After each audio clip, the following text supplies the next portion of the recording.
A graça e a paz, queridos irmãos. Boa noite. Graças a Deus que estamos reunidos em Cristo. Gostaria de pedir aos irmãos que abram suas Bíblias no livro de Neemias, capítulo 11. Neemias, capítulo de número 11. Nós iremos ler dos versos de número 1 a 18.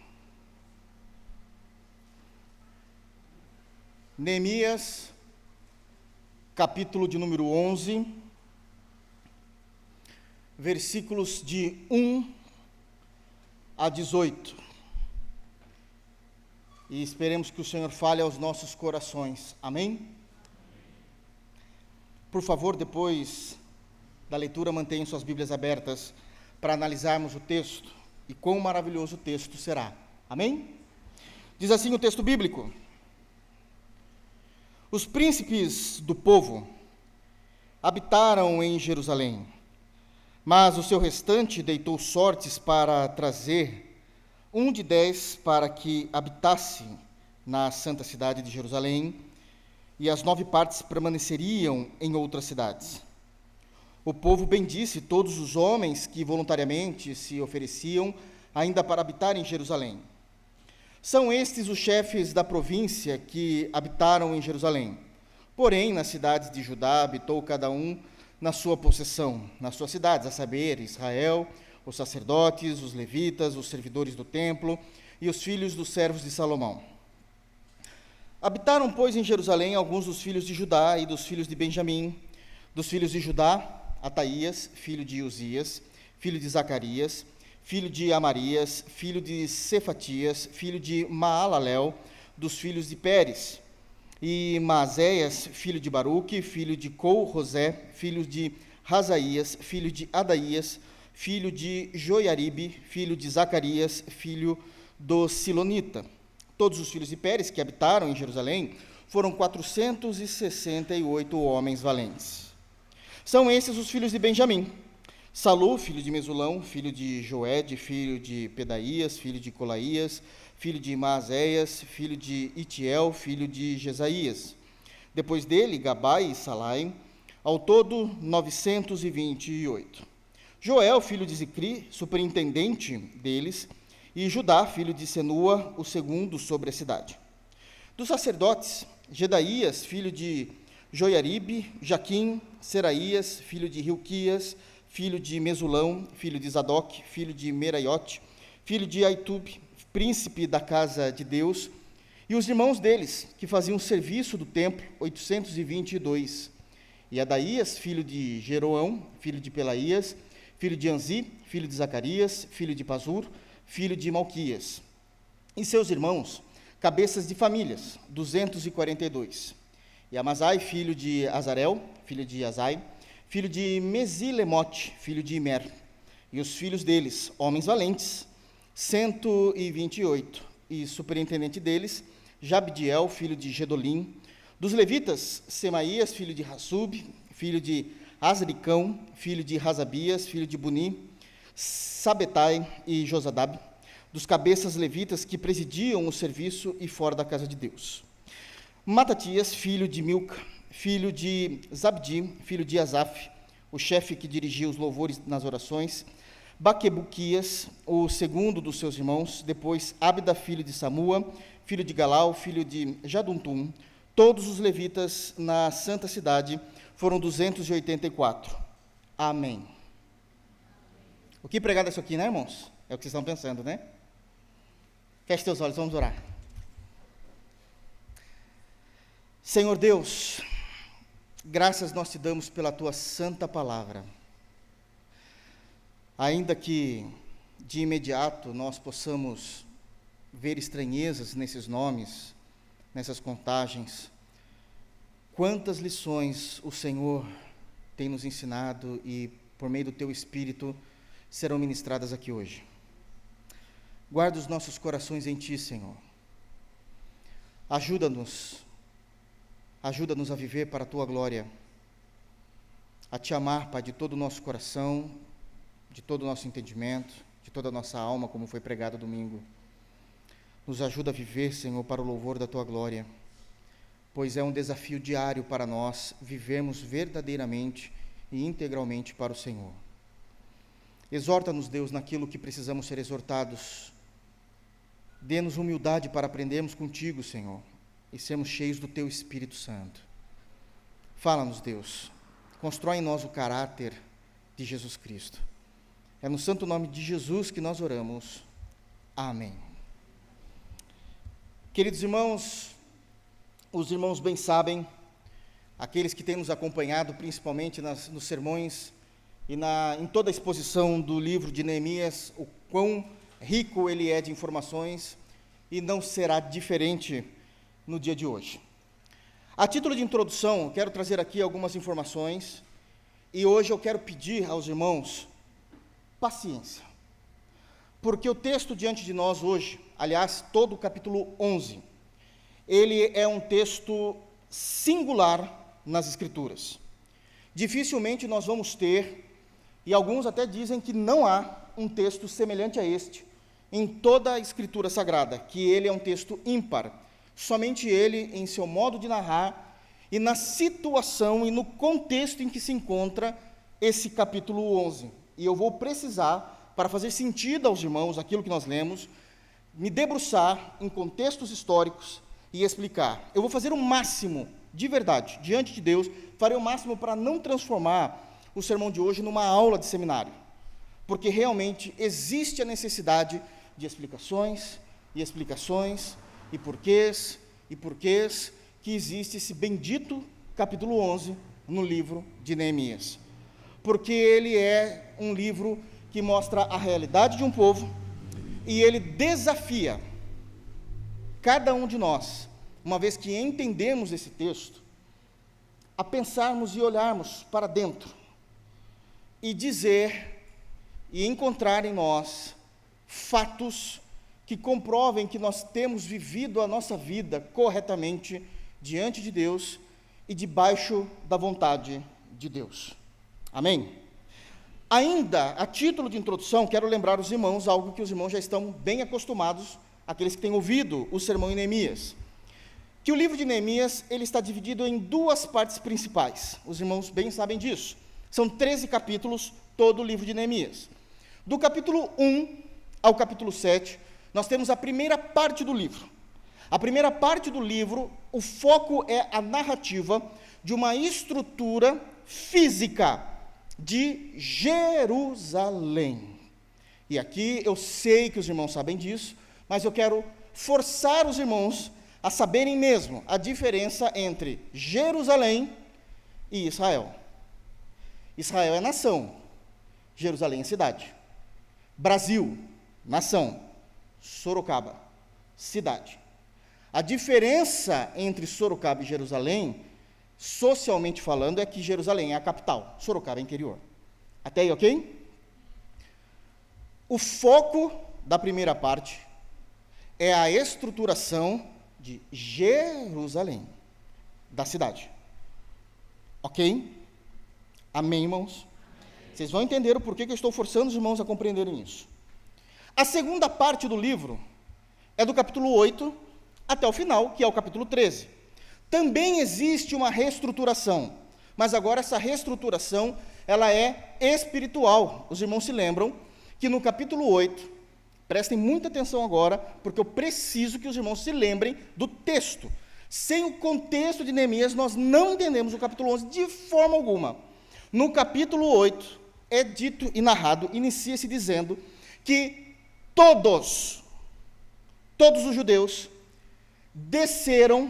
vieram de todas as cidades de Israel e se encontraram em Jerusalém, capital. Eles vieram de todos os lugares, se uniram todos em um único lugar, e chegando na cidade de Jerusalém, eles vão chamar Esdras, que é amigo de Neemias, e eles vão dizer a Esdras: ensina-nos a palavra de Deus, leia para nós a palavra de Deus.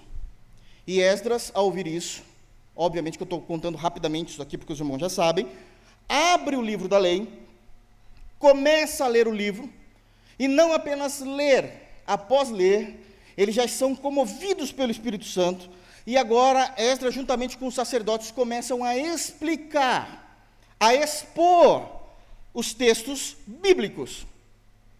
São muitos homens explicando, porque diferente de hoje não se havia microfone. Então muitos precisavam ir, era toda uma nação reunida em um só lugar, e eles iam em grupinhos, e esses sacerdotes ensinavam, ministravam aquilo que Esdras tinha lido do livro da lei.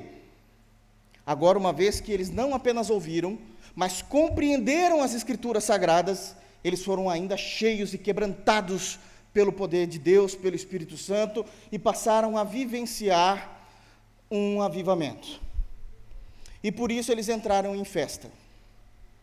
Todavia, não foi uma festa rápida, de 4 horas, 5 horas, foram de dias.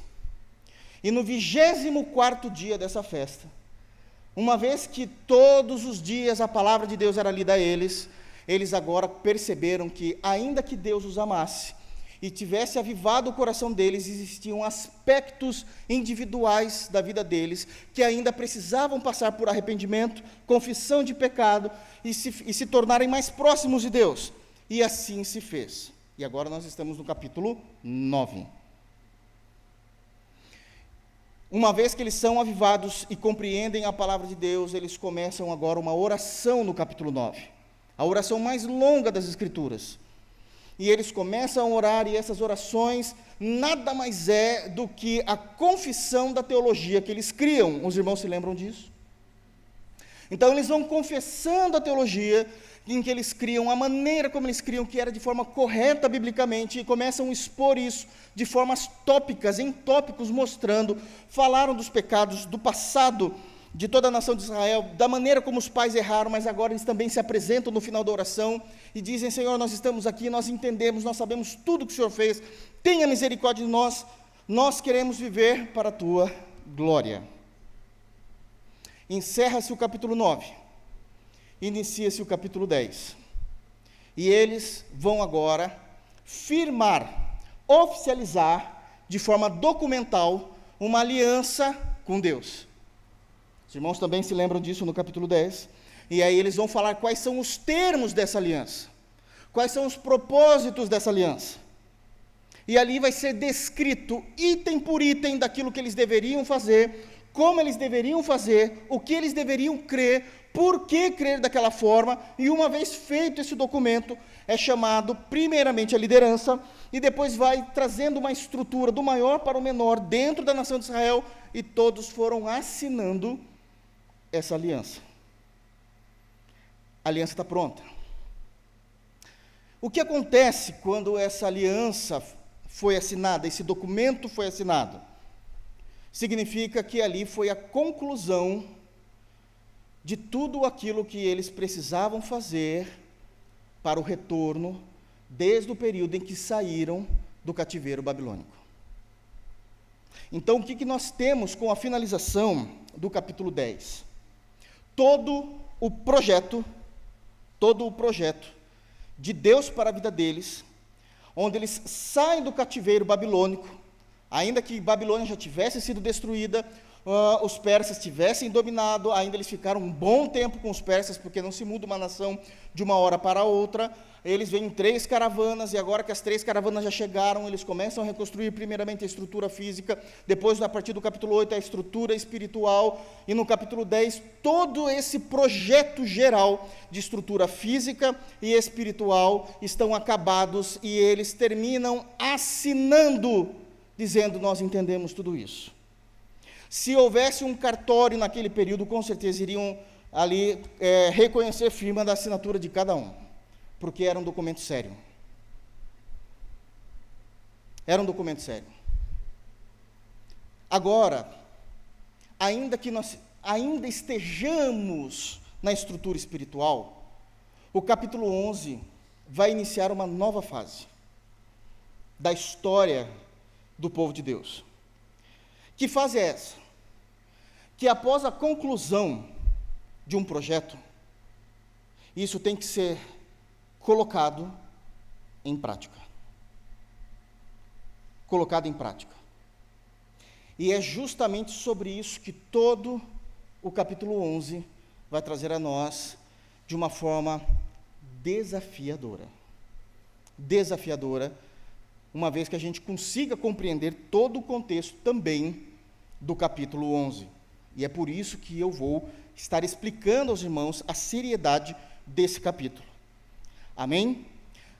Olhando especificamente para o texto, eu não estou ainda expondo e ainda não estou dando exemplos, ilustrações para ficar mais claro, mas olhando somente para o texto nesse momento. Qual é a prática inicial do povo de Deus depois dessas duas grandes estruturações, física e espiritual, na cidade de Jerusalém? Povoar a cidade de Jerusalém. Tudo aconteceu para que agora esta cidade seja povoada. E eu sei que alguns irmãos podem pensar assim: fácil. Não é. Não é simples. Tem muitos pontos que, por nós não termos vivido essa realidade, nós desconsideramos. Não por maldade, por falta, às vezes, de conhecimento, de uma compreensão mais profunda, mas as questões aqui são extremamente profundas e desafiadoras do texto que nós lemos. E se nós não entendemos de fato o contexto, a gente lê esse texto dizendo: eu não vejo nada demais aqui. O que é que dá para se tirar daqui? Muita coisa. Muita coisa. Então é sobre isso que eu quero falar com os irmãos hoje. Sobre povoando Jerusalém. E como isso custou, e muito, para o povo de Deus. Povoando Jerusalém. Eu disse no início que nós precisamos entender o contexto, então eu quero perder um tempinho com os irmãos, antes de eu entrar necessariamente no texto. Rapidamente, somente lembrando aqui os irmãos, é um final de 2 projetos grandiosíssimos, guiado por Deus, seja um projeto físico, seja um projeto espiritual, ambos foram terminados, assinado a aliança, e agora a gente tem que fazer o quê? E eu vou usar uma terminologia corporativista, não tem como, de empresas grandes. Existe um projeto? Qual a data do projeto para entregar esse projeto? Olha, a data é tal, agora esse negócio tem que rodar. É assim que funciona. E aí se não rodar. Porque se o projeto não roda, cabeças rolam. É simples assim que funciona no corporativismo. Se o projeto não rodar, cabeças vão rolar. Porque vocês tiveram recurso, tempo, tudo aquilo que era necessário para vocês planejarem, isso aqui tem que funcionar. Então, nós estamos diante da conclusão do projeto de Deus e da conclusão do projeto desses judeus, que é a reestruturação física de Israel, principalmente focada em Jerusalém, a nação, assim também como a conclusão da reestruturação espiritual, uma vez que o povo estava distante de Deus, mas agora se achegaram perto novamente pela graça e precisam viver isso. Qual a conclusão disso? Povoou em Israel. O texto de Neemias, ele não vai trazer informações do porquê que isso tem que acontecer povoado, mas a Bíblia traz.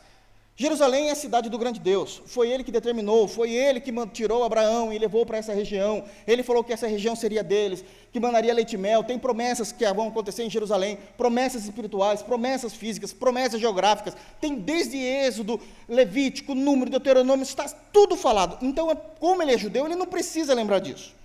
E nós já conhecemos essas promessas também.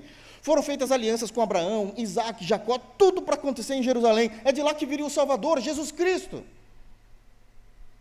Então há uma importância geográfica nessa região. E esta cidade precisa ser habitada.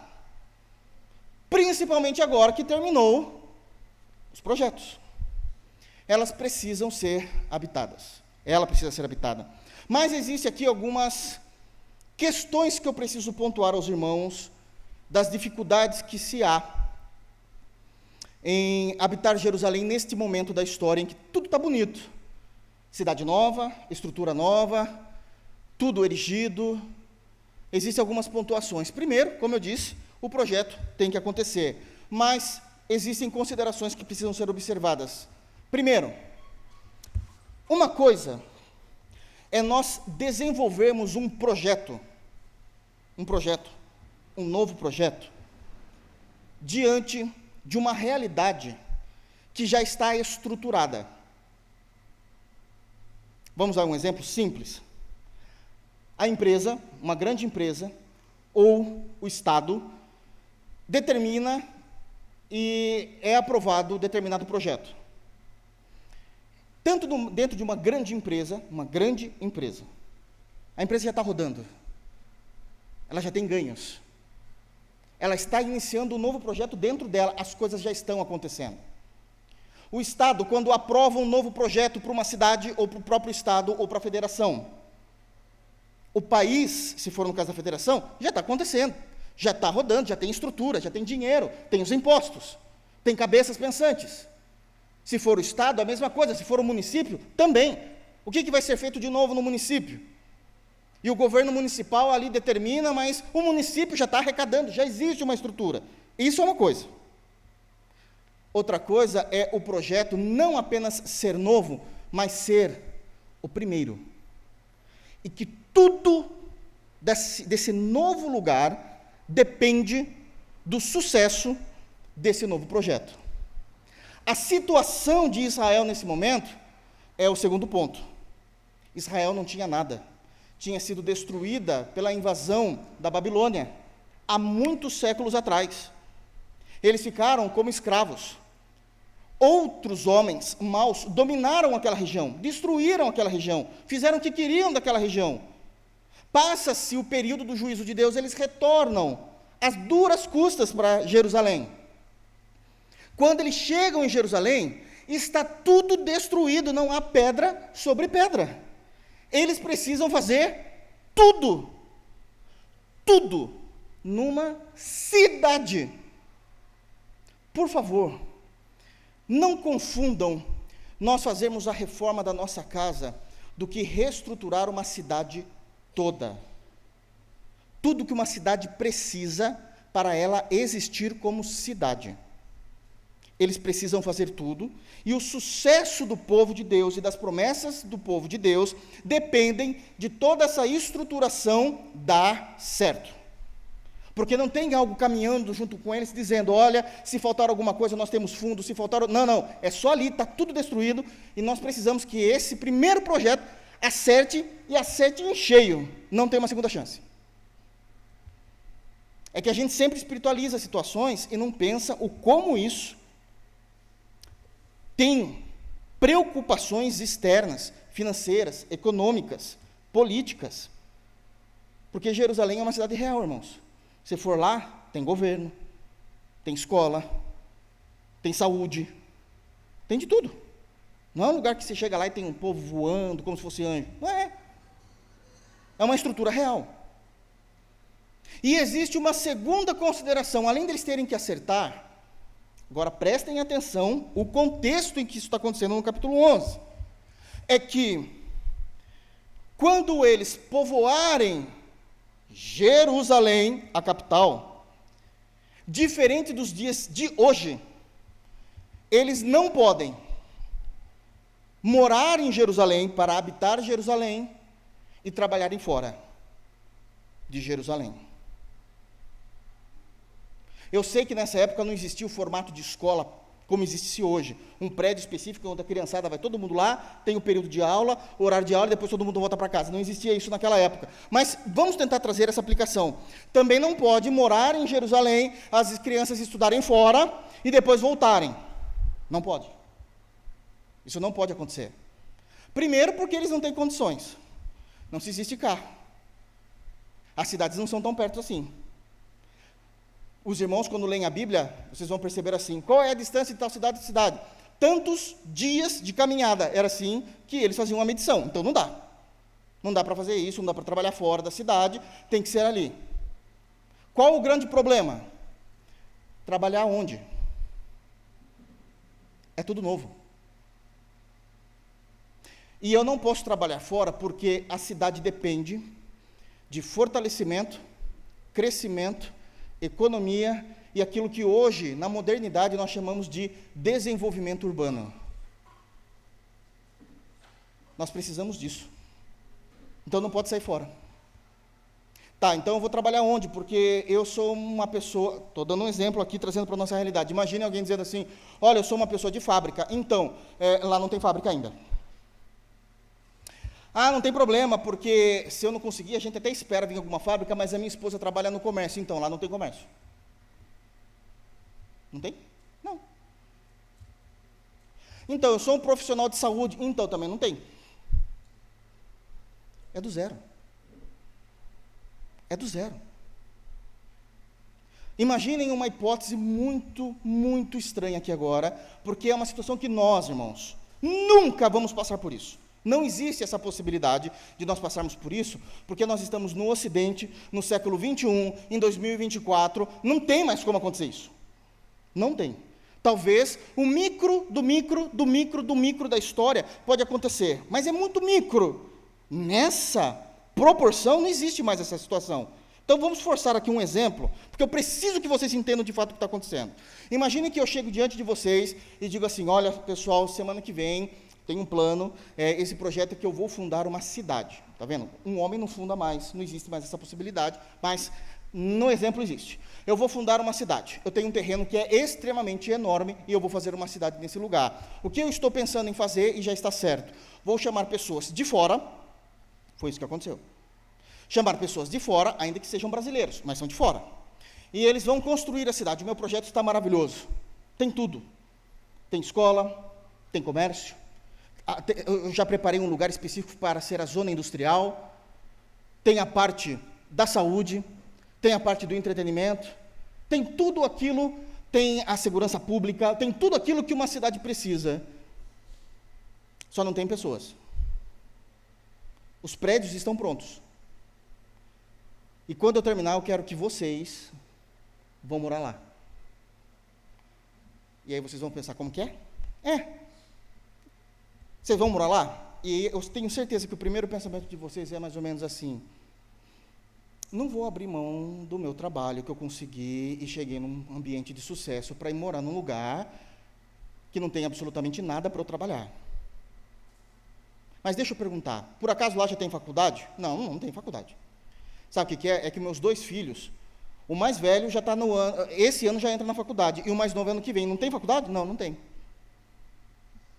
Tá, mas, bom, olha, talvez para mim seja um pouquinho mais fácil, alguém pode dizer, porque eu trabalho home office. Então, só que tem uma questão, não tem internet, porque o provedor de internet não chega lá ainda. E não vai chegar, a não ser que exista uma quantidade específica de pessoas da qual a empresa que provê a internet vê que faz sentido financeiro para eles investirem lá, porque é assim que funciona o mundo.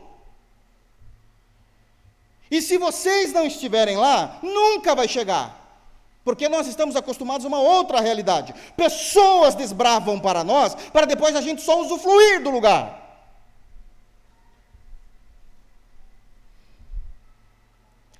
Se existe a possibilidade de mudarmos de cidade, com certeza a gente fica procurando todas as informações da cidade, porque nós não queremos morar em qualquer cidade. Essa é a situação de Israel, onde a capital está totalmente completa, erigida, templo erigido, os muros reconstruídos, as portas recolocadas, tudo está com uma estrutura nova, reconstruída, mas ninguém quer morar em Jerusalém. Não quero abrir mão da minha vida para morar num lugar em que eu preciso começar do zero. Nem você que acabou de ser avivado por Deus? Não foram vocês que fizeram aliança? Eu falei que ia ser um texto que iria nos desafiar. Seu nome não está lá? O Senhor não perdoou vocês? O Senhor não deu uma nova oportunidade na vida de vocês? O Senhor não reconstruiu a história de vocês? Não, sim, Ele fez, e vocês não podem fazer nada para Ele. Não, veja bem, veja bem o quê?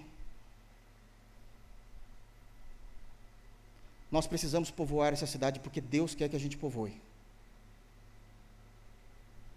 O quanto você é cristão para abrir mão da sua vida para glorificar a Deus. É isso que está acontecendo nesse texto.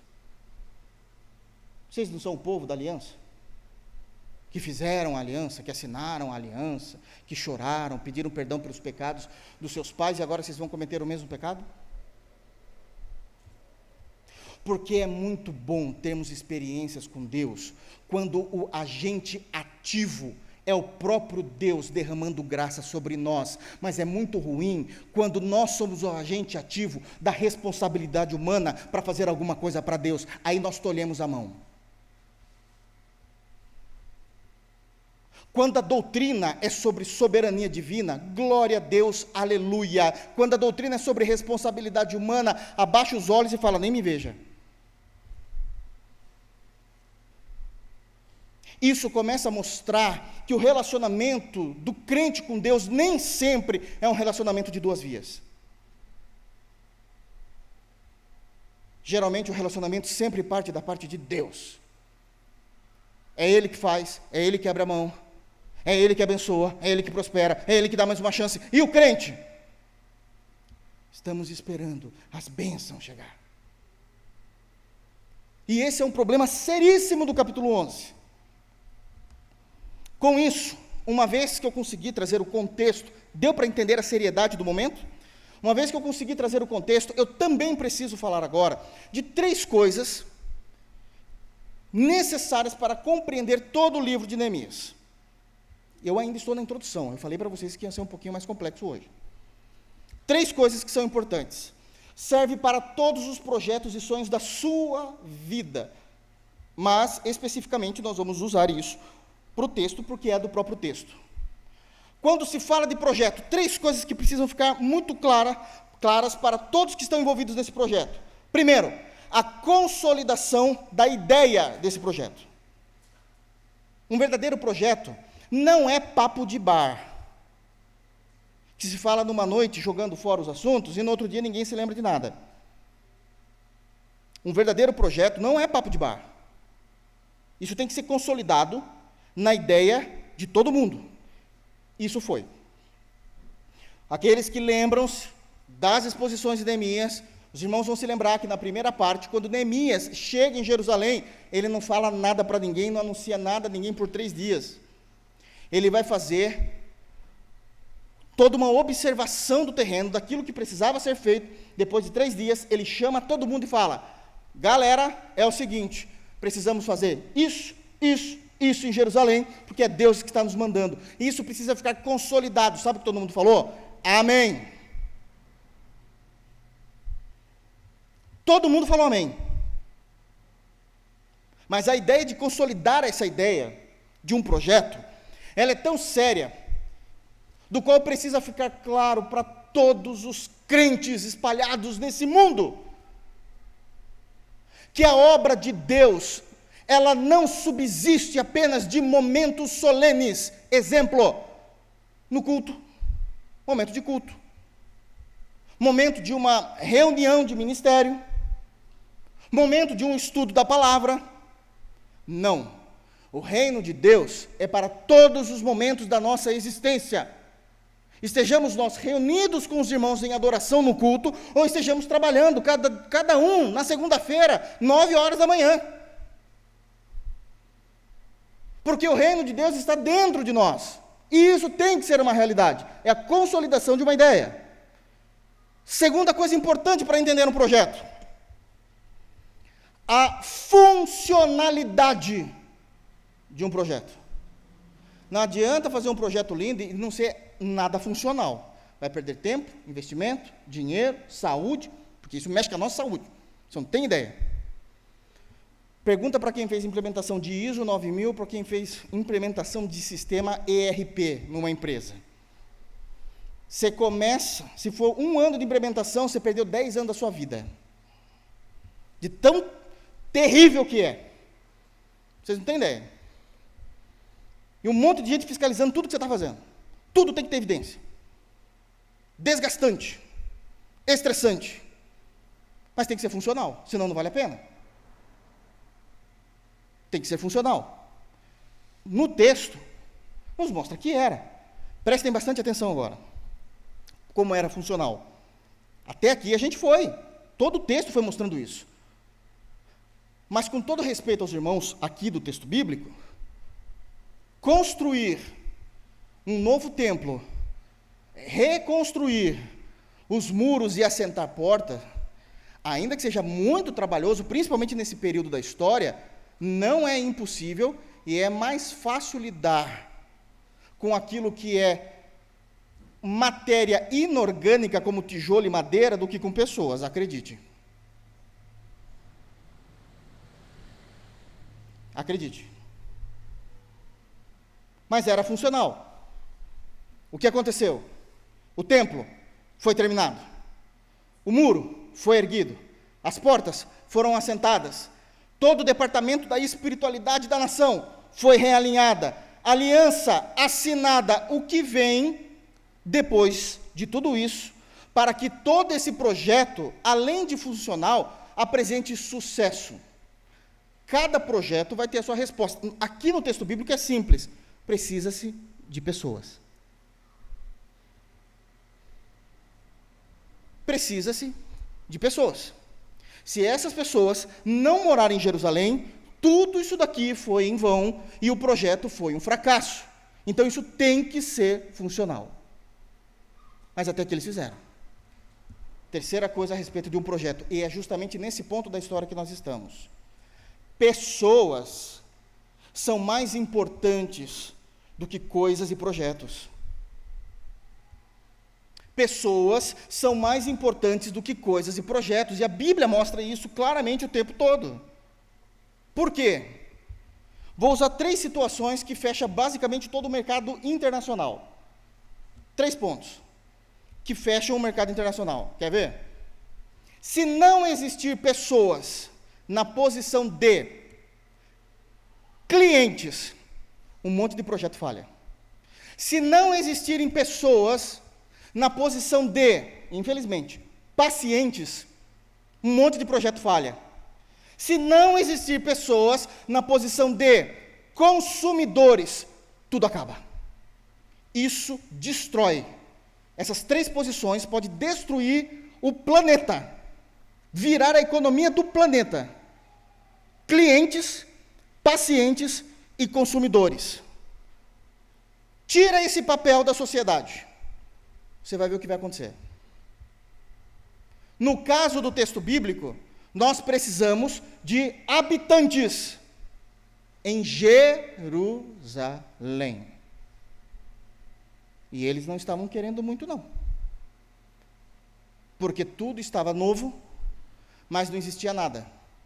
Então, trazendo isso para o dia a dia, se eu quero comer um pão, não tem uma padaria, se eu preciso de um remédio, não tem uma farmácia, meus filhos não têm escola, eu não tenho trabalho, a minha mulher também não tem trabalho na área dela, não tem saúde. O que é que a gente faz? É do zero mesmo, irmãos. É do zero. Porque pessoas é o que faz dar certo todos os projetos. Todos os projetos são feitos porque existem pessoas no final daquilo para consumir aquilo, para fazer funcionar aquilo, para rodar aquilo. Tudo nessa vida. E eles tinham passado por um avivamento, e na hora de mostrar a primeira coisa que vai exigir algo da existência deles, opa, peraí, não, olha bem, não é bem assim. Conseguir entender? Agora a gente vai para o texto bíblico dentro dessa compreensão.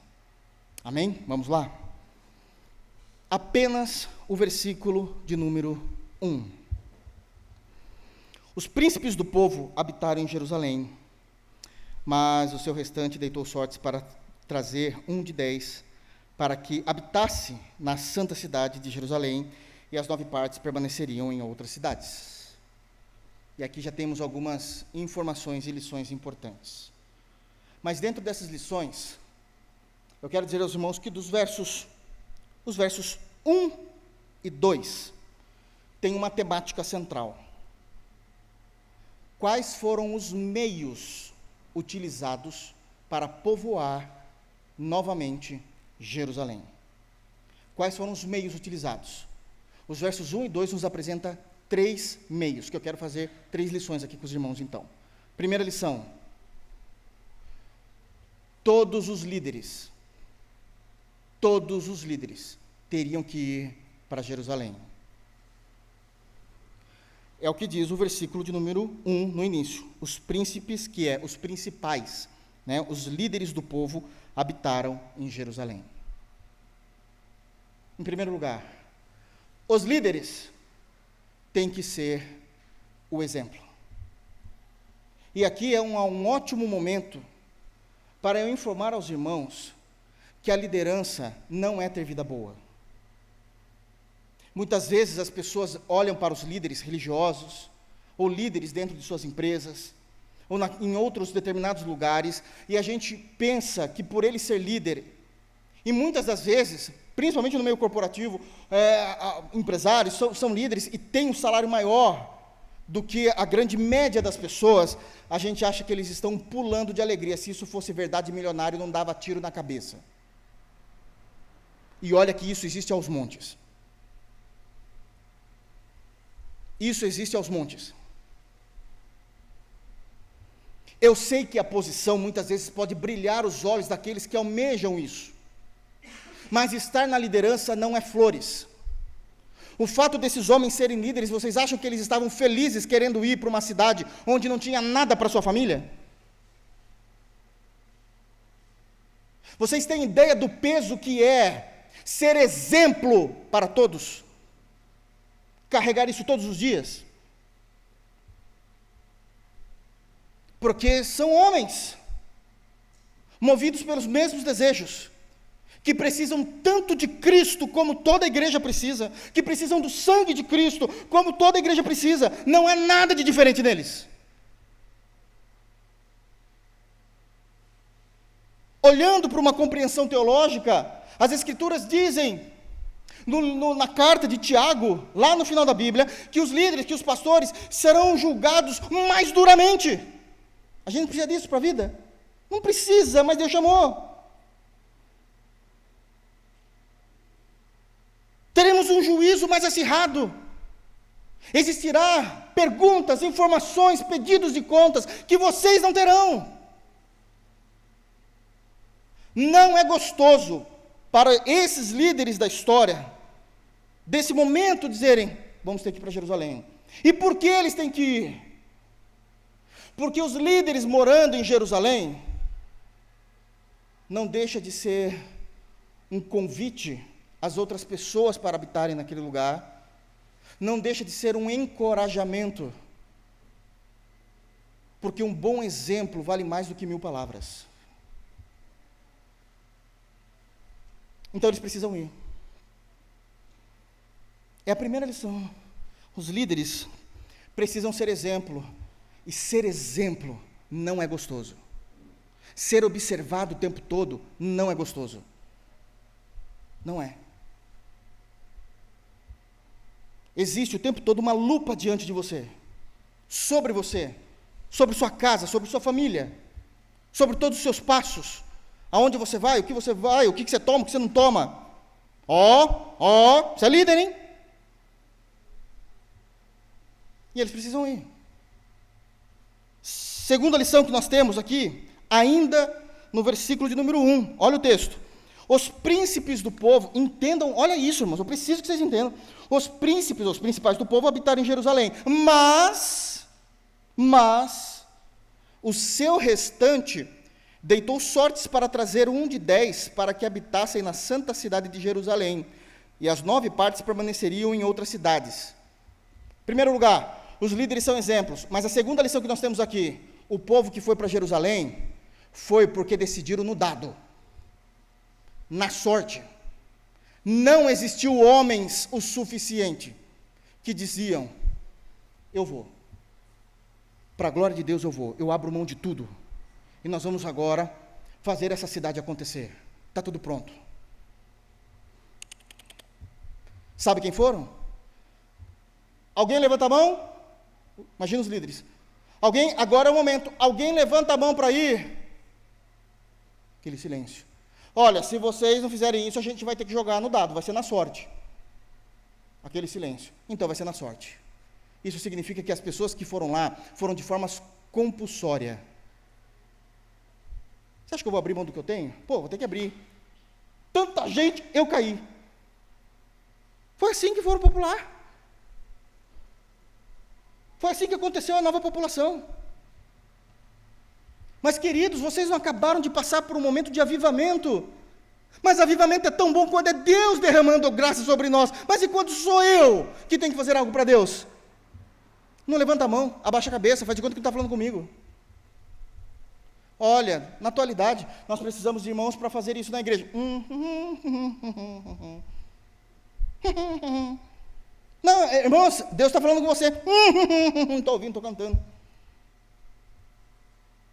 Corpo mole, preguiça, não quer se responsabilizar, não quer abrir mão do seu descanso.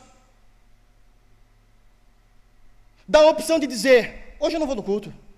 Não, mas você não vai por quê? Porque eu quero ficar em casa, deitado no sofá. Acabou.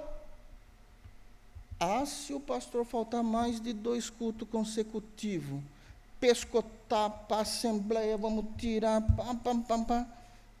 Vamos ser sinceros, irmãos.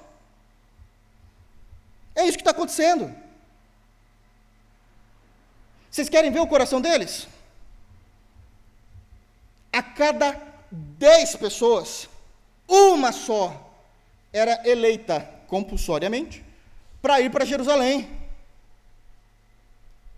Olha, isso aí, que estimativa doida é essa? Como é que enche uma cidade assim? Fala para mim, como é que enche? Cada 10 famílias, uma família escolhida. Olha a desproporcionalidade. E ainda de forma compulsória. Sabe quem não queria ir? Olhem o versículo de número 3.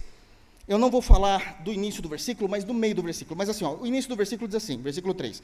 São esses os chefes da província que habitaram em Jerusalém. Mas o que importa é agora, porém, está vendo aí? Porém, nas cidades de Judá, habitou cada um na sua possessão, nas suas cidades, a saber, Israel. Quem é Israel aqui? Todos os habitantes. Israel é a nação toda. Israel, tá? Os sacerdotes, os levitas, os servidores do templo e os filhos do servo de Salomão. Olha o nível das pessoas que não queriam ir para Jerusalém. Todos de Israel, não, prefiro ficar em Judá, porque aqui está minha casa. Vou lá fazer, você acha que eu vou fazer alguma coisa para ajudar, rapaz? Vou abrir mão da minha casa? Todo Israel. Segundo, os sacerdotes, meu amigo, o que tu está fazendo aí? Você não tem que ficar em Judá, você tem que vir para Jerusalém, o templo está em Jerusalém. Bom, eu sei que eu sou sacerdote, mas sério mesmo que eu vou ter que ir para Jerusalém? Você quer só o quê? Só a fama? Só os louros? Só a glória? Você é sacerdote, meu amigo. Nem eles queriam. Se eles não querem, você acha que o povo vai querer? Olha aqui o restante, aqui, ó. Os levitas também não queriam. Os servidores do templo, os funcionários, não queria. Não queria. Sabe quem não queria? Os filhos dos servos de Salomão. Os caras já trabalhavam em Jerusalém, já tinham morado lá. Obviamente que alguns já são velhos nesse período que trabalharam, porque há muitos anos atrás foram levados para a Babilônia, mas a geração desses não estava muito interessada, não importa que a gente serviu a Salomão, e tem toda uma estrutura de monarquia, não quero não, deixa para lá. Compulsórios. Os que foram para lá, foram no palitinho. Tem 10 palitinhos, o que tirar o menor vai para lá. Vergonhoso, né? Não é bonito. O mesmo povo que acabou de ser avivado por Deus, que viveu uma experiência profunda com Deus, demonstrando que muitas vezes o nosso conforto tem um valor para nós muito maior do que a presença e a obediência de Deus. Terceira lição, versículo 2. A terceira lição é maravilhosa, porque nos ensina que o coração voluntário será honrado. Verso 2. O povo bendisse todos os homens que voluntariamente se ofereciam ainda para habitar em Jerusalém. Eram poucos. Mas teve alguns que disseram: não quero jogar palitinho, não quero jogar dado. Conversei com a minha família, a gente sabe de tudo o que vai acarretar, influenciar em nossa casa, mas nós queremos ir para a cidade do grande Deus.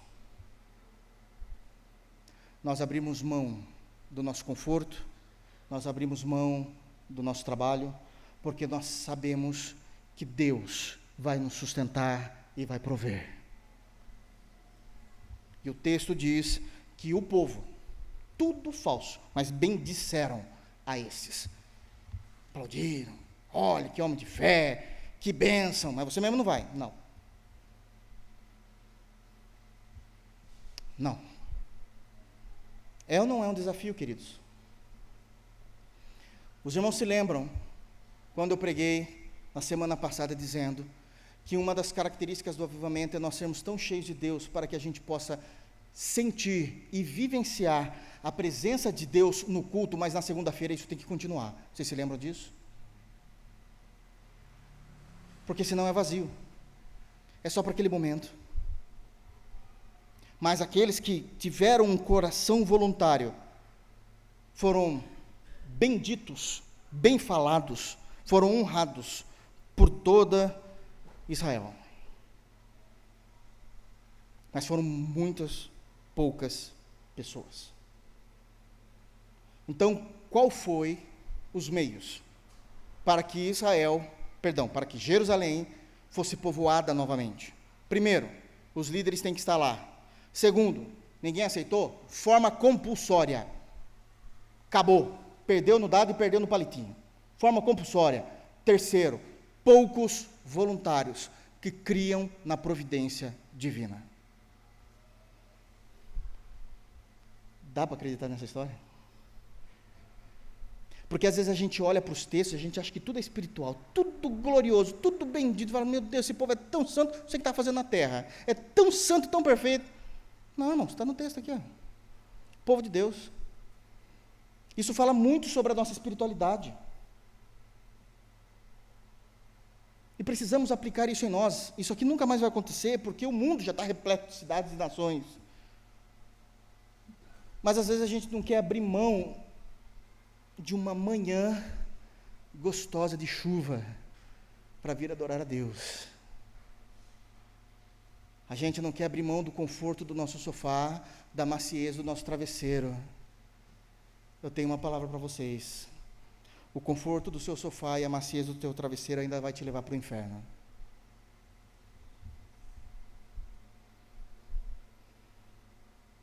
Nós criticamos, e devemos criticar, Esaú, que vendeu a sua primogenitura por um prato de guisado. A gente não vende, né? O momento de adoração a Deus pelo nosso descanso. Para não termos responsabilidades, para não levantar a mão e dizer, poxa, agora me comprometi. Meu Deus do céu. Agora me comprometi. Mas ainda a gente olha para Esaú como se nós fôssemos diferentes. Será? Espero que sim. Mas não é a realidade de toda a igreja. Essa é uma aplicação coerente do texto nos dias de hoje. Extremamente coerente. A partir do versículo 3 até o versículo de número 9, nós vamos ter as pessoas que povoaram Jerusalém. Então, dos versos 1 e 2, os meios utilizados. Liderança povoando, o pessoal que foi compulsório tem que ir para lá, e poucos voluntários. Foram os meios utilizados. Mas quem foram essas pessoas que povoaram Jerusalém? Nós temos isso dos versos 3 a 9. E o texto nos ensina que foram apenas 2 tribos, e aqui a gente tem mais um problema. Apenas 2 tribos. E aqui eu preciso também explicar o contexto disso para os irmãos. Diferente de Israel, do período que nós chamamos de o Reino Unido, Israel teve 3 reis, os 3 primeiros reis, em que Israel era apenas uma nação. Primeiro rei de Israel, Saul, levantado pelos homens, não por Deus, só fez o que era errado. Reinou 40 anos sobre Israel. Segundo rei, que substituiu Saul, Davi, o queridinho de Israel, um homem segundo o coração de Deus, ainda que tivesse falhas, mas sabia se arrepender. Reinou por 40 anos. Terceiro rei, que substituiu Davi, seu filho Salomão, diplomático, inteligente, mas não tão santo. Porque diplomático, a diplomacia e a inteligência não significa bom caratismo. Aprendemos isso já. Mas também reinou por 40 anos. No total, 120 anos de reino unido, ou seja, um rei sobre todo Israel, o Reino Unido. Morre-se Salomão em 931 a.C. Ele morre e o seu filho toma o seu lugar, de nome Roboão. Problema de Roboão. Diferente de alguns jovens que levavam a sério a vida em Deus, Roboão, ele era mais ou menos parecido com o que nós temos hoje, esses jovens dinâmicos, que acham que a história, o mundo e a vida passou a existir a partir do nascimento deles. Desconsideram o passado, tudo é no meu tempo. Problema da morte de Salomão, herdado por Roboão. Altos impostos da nação de Israel, fazendo com que todo o povo se tornasse pobre, para que pudessem custear as riquezas de Salomão. Esse viveu no Fausto, esse soube viver com um gabarito. Ele vai dizer no livro de Eclesiastes que tudo o que a minha alma, ele fala, tudo o que minha alma desejou, eu tive. Rapaz, eu não tive nem 10% do que eu desejo. Ele teve tudo que a alma dele desejou. Para isso precisa de dinheiro. Os irmãos bem sabem que o Estado não produz nada. Então ele nunca tem dinheiro produzido por ele, ele só recebe os impostos. Para ele fazer tudo o que ele queria da alma, ele tinha que acrescentar os impostos. Pois bem, Salomão morre, Roboão, seu filho, toma o lugar, jovem dinâmico, acha que tudo é daquela forma, e vem pessoas do reinado consultar Roboão. Isso está em 2 Crônicas, capítulo 10, não precisa abrir, só vou contar aqui a história rapidamente para os irmãos, para entendermos o que está acontecendo aqui. Uma parte de Israel vem conversar com Roboão, liderado por Jeroboão. E Jeroboão, ao conversar com Roboão, diz o seguinte: olha, seu pai morreu, você é o novo rei, nós estamos dispostos a viver de forma correta em Israel, mas a gente precisa pedir que você reveja a carga tributária. Está muito difícil para nós, temos passado necessidade. Roboão, sendo jovem dinâmico, diz: olha, me dê 3 dias, daqui 3 dias vocês voltam e eu me dou a resposta. Jeroboão, juntamente com toda a trupe, diz: ok, sem problemas. E eles se vão, e Roboão vai chamar, sabe quem para conversar? Os anciãos. A Bíblia fala assim: os homens idosos que trabalharam ao lado de Salomão. Perfeito. Pessoas maduras, que não têm sonhos muito doidos, têm história, têm experiência de governo, foram porta-voz de Salomão, e ele chega para esses anciãos e diz: é o seguinte, preciso de um conselho. Jeroboão com a trupe veio conversar, falando que os impostos estão altos. Eu não sei se está alto. Acho que não. Você acha que o filho de um rei está preocupado com imposto alto? O filho da Ambev está preocupado com o valor que o pai paga a escola. Tenha-me santa paciência, né, irmãos? E ele fala: bom, eu não sei, mas está alto mesmo. Os anciãos falam assim: alto? A gente quase não tem o que comer. Mas a gente vai dizer algo a vocês, porque nós temos experiência, Roboão. Se você abaixar a carga tributária, você terá o povo na tua mão. Eles vão ser fiéis a você. Eles vão querer trabalhar pelo reino. Isso daqui vai se desenvolver, porque é assim que funciona. Você precisa de confiança. É assim que funciona a política. E ele fala: perfeito, gostei. Mas eu vou pedir mais opiniões. Acho que uma segunda opinião sempre é melhor. E a segunda opinião foi para quem? Para os amigos da mesma idade, que cresceram junto, estão na escola, mais jovens dinâmicos. Tudo acontece a partir de nós, o mundo existe a partir de nós. Todos são quadrados e atrasados. Nós somos, não sabe nem interpretar gramática, mas eles são os melhores do mundo. E ele vai dizer a mesma coisa aos amigos. E sabe o que os jovens falam para Roboão? Como que é? Agora que você pode ter tudo que você quer, você vai baixar a carga tributária? Não. Quando eles vierem conversar, você vai dizer exatamente esse ditado. Diga assim: o meu dedo mínimo é mais grosso do que o lombo do meu pai. Vocês vão ver o que eu vou fazer com os impostos. 3 dias se passaram, Jeroboão voltou, e aí Roboão conseguiu verificar sim, e ele falou a mesma coisa. Eu não vou aliviar, vai ser mais caro, porque o meu dedo mínimo é mais largo do que os meus lombos. Aconteceu uma revolução que nunca tinha acontecido em Israel. Israel se divide. São 12 tribos em Israel, os irmãos sabem disso. 10 vão com Jeroboão para o norte, só fica 2 no sul, sendo que Roboão é o governador de Judá. O grande problema é que quando eles se separaram de Israel, Deus não gostou. E você diz, como é que Deus não gosta disso? Eles iriam sofrer, tem que ter justiça. E aqui entra a nossa compreensão humanista e não de fé. A gente acha que Deus ia deixar acontecer tudo isso. Então eu preciso ajudar a Deus a resolver as coisas. E como que eu ajudo Deus? Fazendo aquilo que eu acho que é certo. E eles erraram. O reino nunca tinha que ser dividido. Eles tinham que ter orado a Deus. Sabe o que aconteceu? A Assíria, terrível império, veio sobre essas 10 tribos, levou eles cativeiro, matou todos eles. Aqueles que sobraram nunca mais voltaram, casaram-se com pessoas de outros povos, da onde surgiu os samaritanos. Essa é a briga até hoje dos judeus com os samaritanos.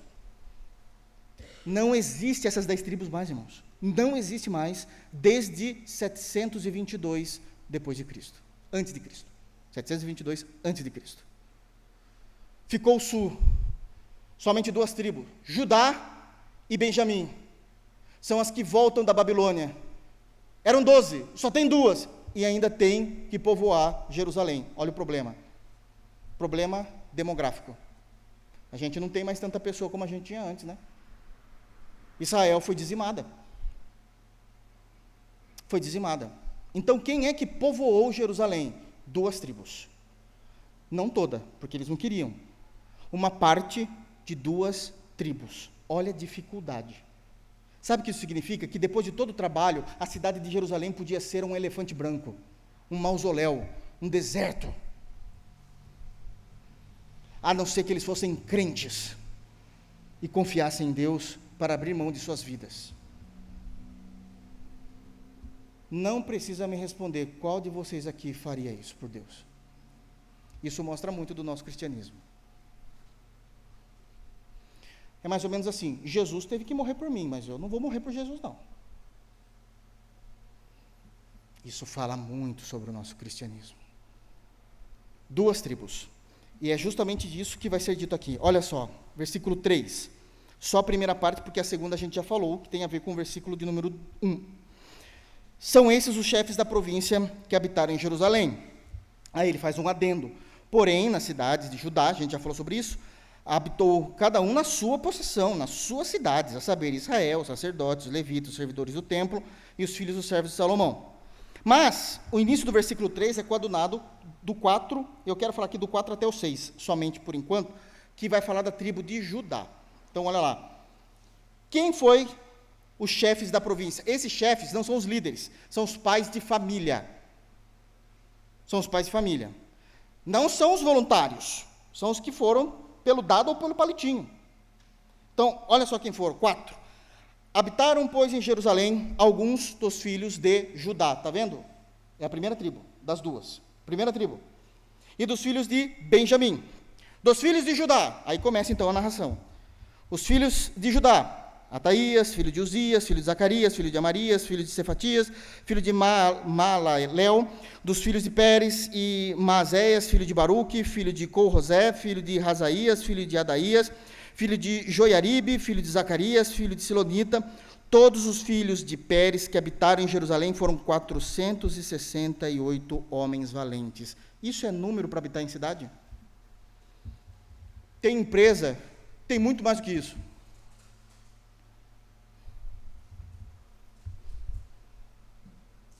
Judá era uma tribo maior do que a tribo de Benjamim.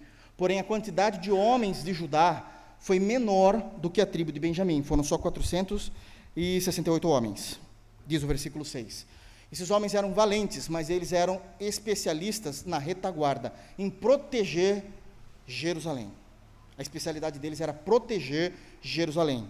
Eles são um homem de retaguarda, eles são homens de proteção. Isso significa que para habitar em Jerusalém, como em todos os lugares daquela época, não basta só ir morar. Você tem que saber se proteger também. Não tinha polícia, irmãos. Não tinha segurança pública. Aliás, o mundo viveu assim até pouco tempo atrás. Quando a gente fala de 200 anos atrás, é ontem, quando a gente fala da história do homem, da humanidade. É ontem. Não se tinha. Aliás, não tinha um tantão de coisas. Vocês sabem que no Brasil, salvo se eu estiver enganado, mas a primeira certidão de casamento, a gente está falando de 150 anos atrás, tá? Coisa de ontem. Não se tinha certidão de casamento. Não existiam essas coisas. Só que aí a gente nasceu num ambiente, num mundo que tem todas essas coisas. A gente é tudo dinâmico. Sempre teve. Não teve. Não teve. São coisas totalmente diferentes. Aqui eles precisavam não apenas habitar, mas lutar e defenderem a cidade de Deus. Assim como precisam haver crentes que defendam a verdadeira igreja de Jesus Cristo. Porque muitas vezes a gente não quer fazer absolutamente nada para a gente não entrar em desacordo com ninguém. Não, a gente vai ter que defender. Porque o Senhor morreu por nós e a gente defendemos o reino de Deus. Isso aqui tem um valor imensurável. Isso tem um valor imensurável. E a partir do versículo 7 até o 10, nós temos os filhos de Benjamim. São esses os filhos de Benjamim: Salu, filho de Mesulão, filho de Joede, filho de Pedaías, filho de Colaías, filho de Maazéias, filho de Itiel, filho de Jesaías, depois dele Gabai e Salai, ao todo 928.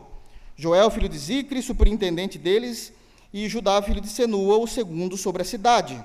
Mas quantos eles foram de Benjamim? De acordo com o versículo de número 8, 928. É basicamente o dobro do pessoal de Judá, mas esses eram mais selvagens na guerra, eles eram pessoas de frente. Enquanto que Judá era a retaguarda, o pessoal de Benjamim trabalhava na vanguarda, eles iam para a guerra. O pessoal de Judá ficava protegendo a cidade. Estratégias, precisavam ter mais homens. Como eu disse, não é só morar, é defender. E aí você imagina isso na cabeça do povo. Gente, eu estou morando na região de Judá, você acha mesmo que eu vou para Jerusalém? Além de eu ter que abrir mão de tudo, ainda tenho que brigar pela cidade? Irmão, é o que Deus quer. É o que Deus quer.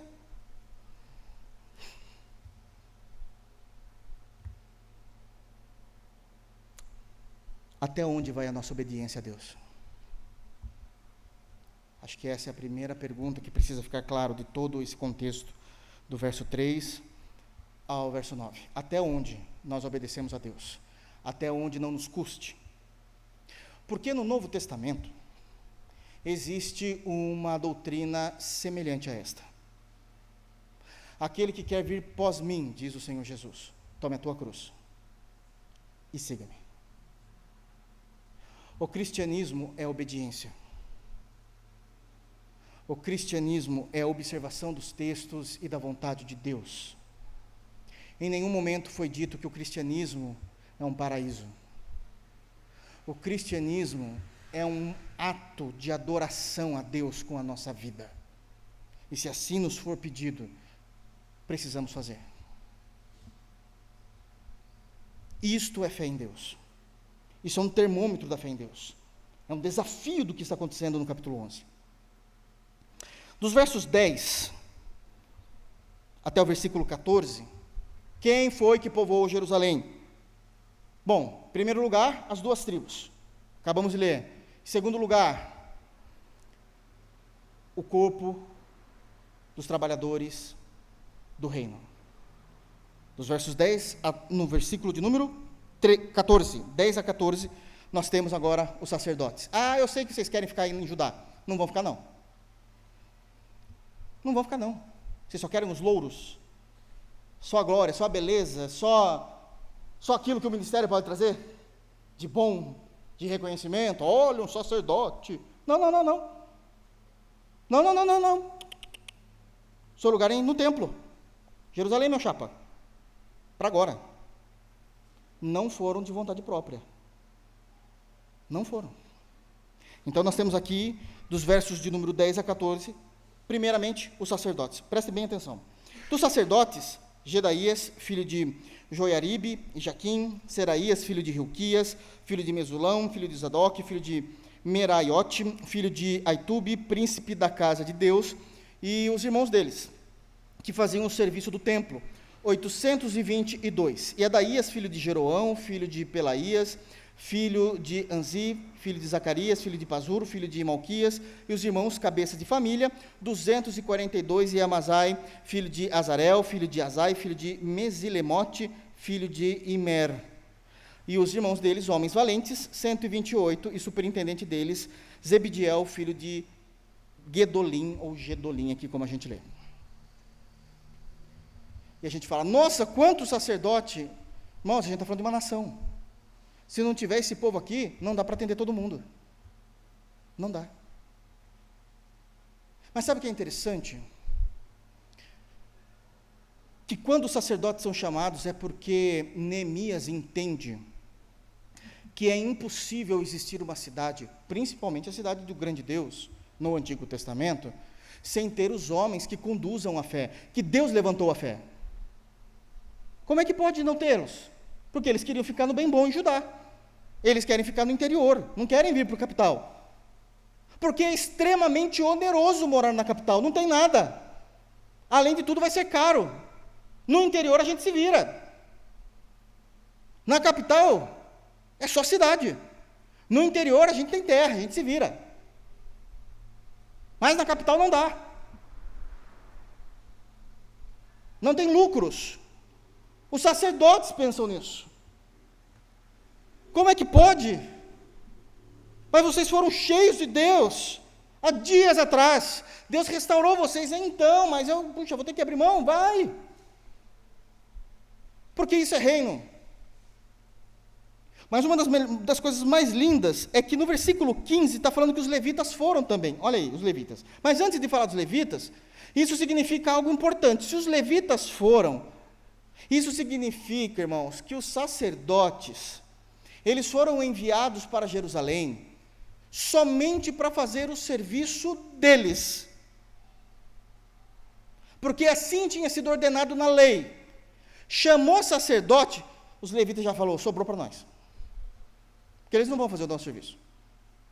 Porque assim Deus estruturou. Tem que ter os sacerdotes e os levitas. E qual é a diferença? Os sacerdotes tinham 3 funções específicas no Antigo Testamento. Primeiro, ensinar e pregar a palavra de Deus. Prestem bem atenção. Função dos sacerdotes. Ensinar e pregar a palavra de Deus. Segunda função dos sacerdotes, orar pelo povo. Ensinar e pregar a palavra, orar pelo povo. E a terceira função, representar o povo diante de Deus. Acabou. É muita coisa. É muita coisa. Mas essas são as responsabilidades. O correto é o sacerdote não usar do seu tempo para fazer outras coisas, a não ser essas coisas. Quais são as coisas, irmãos?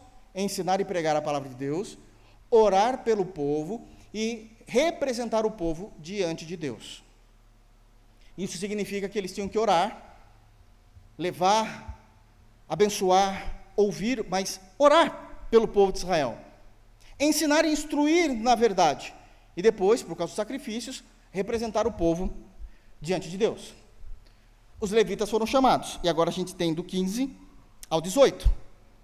Vamos ler? Dos levitas, Semaías, filho de Razube, filho de Azricão, filho de Razabias, filho de Buni, Sabetai, Josadabe, dos cabeças dos levitas, que presidiam o serviço de fora da casa de Deus, Matanias, filho de Mica, filho de Zabdi, filho de Asaf, o chefe que dirigia os louvores nas orações, Baquebuquias, o segundo dos seus irmãos, depois Abda, filho de Samua, filho de Galau, filho de Jadutum. Todos os levitas na santa cidade foram 284. Sacerdotes, função: ensinar e pregar a palavra, orar pelo povo, representar o povo diante de Deus. Levitas, função: todas as demais atividades religiosas do templo. Todas as demais atividades religiosas do templo. Exemplo: eram eles que recolhiam, faziam a contagem dos dízimos, eram eles que estavam sabendo o que estava acontecendo com a igreja para poderem ajudar, era aquele braço do templo. De uma forma, para resumir aqui, bem simples, guardadas as devidas proporções, os levitas eram os diáconos do Antigo Testamento. Eram os diáconos do Antigo Testamento. Entendi, pastor. Vamos para a aplicação?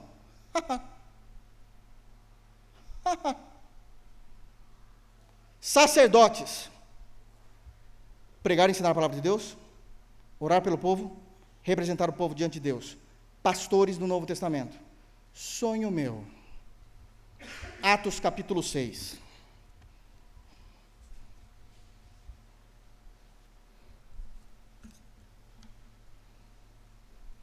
Talvez a minha fé esteja igual a de Simeão. Talvez um dia os meus olhos possam ver. E eu irei em paz.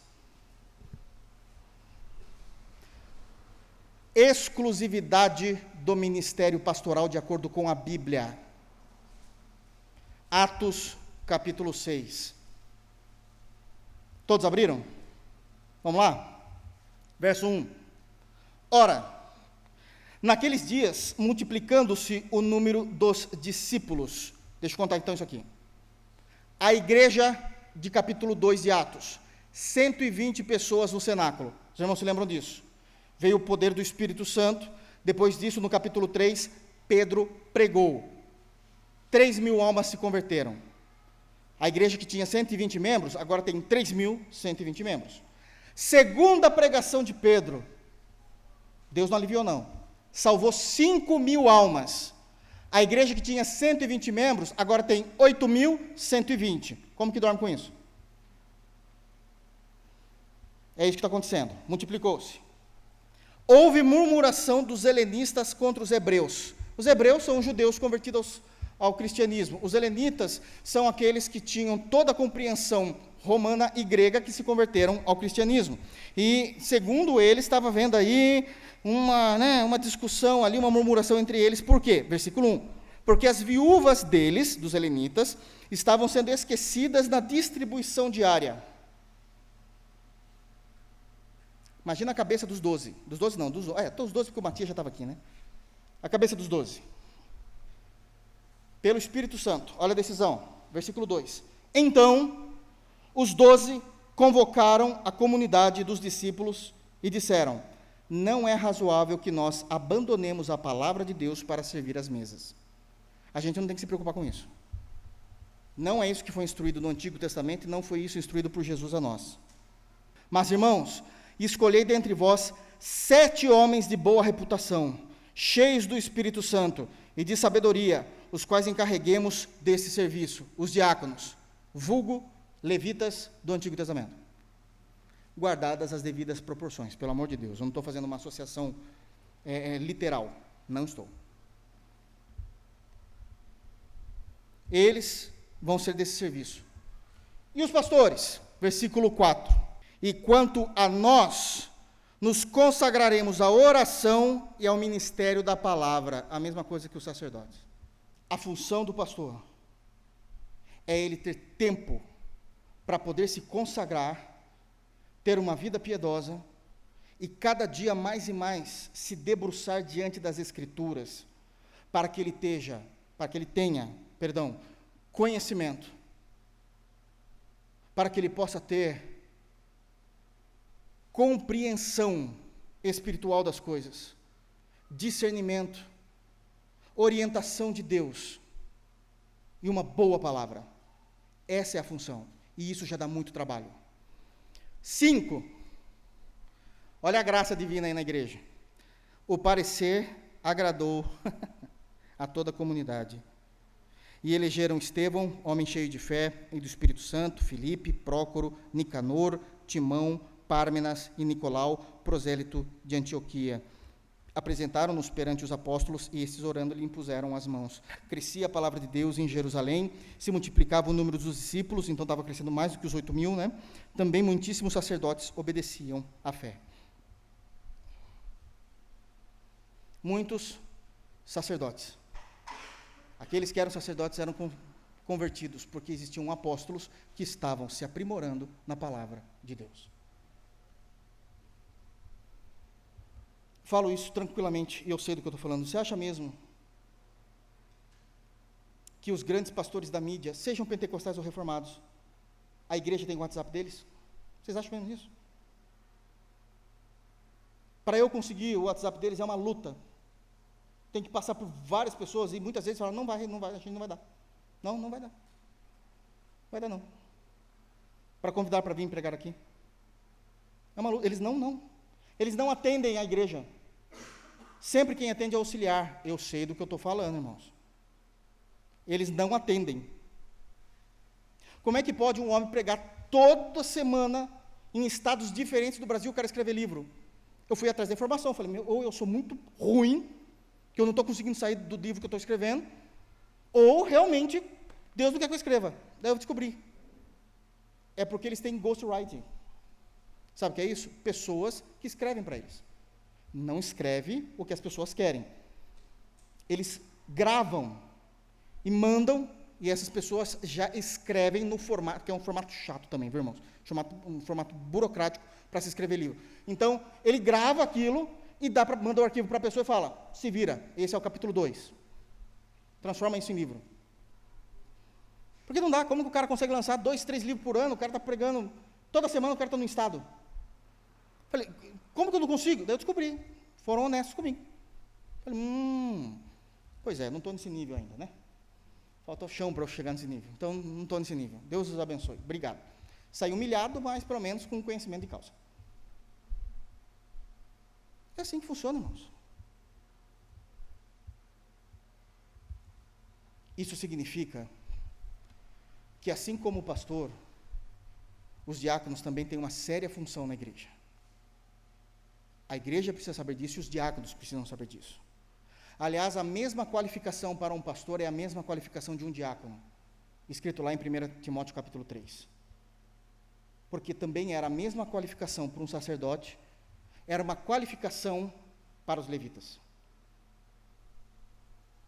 Que Deus nos abençoe, irmãos. Porque o capítulo 11 vai continuar nos desafiando a partir do versículo 19. Que Deus nos abençoe a termos experiências profundas com Deus. Mas, quando necessário, nós demonstrarmos que essas experiências valeu a pena.